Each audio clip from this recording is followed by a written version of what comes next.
Hello everyone, my name is Hussam. My group members are Muhammad Ayub and Abdurrahman Musa, and we will be investigating the effect of humidity changes on mask disinfection.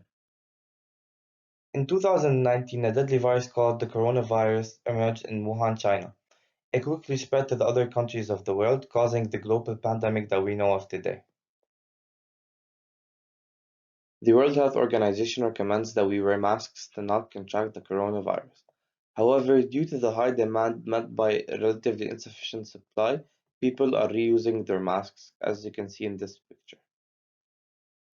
More accurately, the aim of our experiment would be to reach a medium of simultaneous temperature and relative humidity range between 65 and 80 Celsius and percent. As you can see, we first expect a ramp in temperature, then we expect a constant value until the rest of the graph. As for the relative humidity, we expect it to vary increasingly from 60 to 80%. For our experimental setup, we will need to have a wet tissue that can absorb water inside of the closed chamber. We are going to heat this chamber using a hot plate and measure the temperature and humidity inside of the chamber using sensors. We will pass on the readings into the Arduino and consequently the PC. Moving on to the experimental procedure, we're going to explain how we conducted our trials. First, we're going to place a piece of tissue inside of an empty chamber. Next, we're going to add droplets of water on top of that tissue and then close that chamber and place the humidity and temperature sensors as seen. Next, we're going to place the chamber inside of a hot water container at room temperature and then heat that water using our heat source.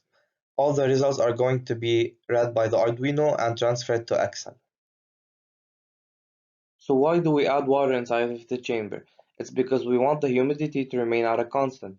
However, as the temperature increases, the humidity of air decreases, and thus the evaporation of water inside of a chamber will help increase the humidity and maintain it overall. We will conduct 5 different trials with 5 different masses. The masses will range from 0.3 to 2 grams, and we will weigh them using an Ohio balance. All of the trials exhibited the same behavior between temperature and humidity. For the temperature, they all ramped up like we wanted, however, they did not remain at a constant like we want in green. This is a source of error in our experiment. For the humidity readings, they all started from room temperature and increased to 90% due to the evaporation of water in the first phase. In the second phase, there was an equilibrium. In the third phase, there was a decrease due to the decreasing amount of water.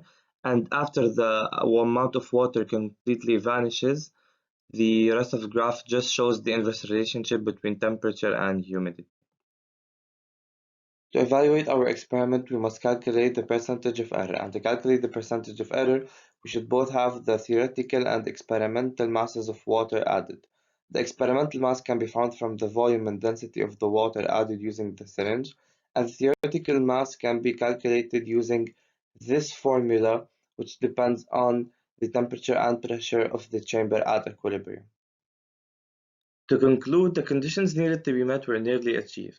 However, the equilibrium phase did not last as hypothesized, and the different temperature makes it difficult to compare between different trials, which means that we are inconclusive about whether the experiment can be actually done. Our recommendation for future setups would be to conduct the trials simultaneously in the same water bath. This way, the temperature can be unified and we can compare their humidity.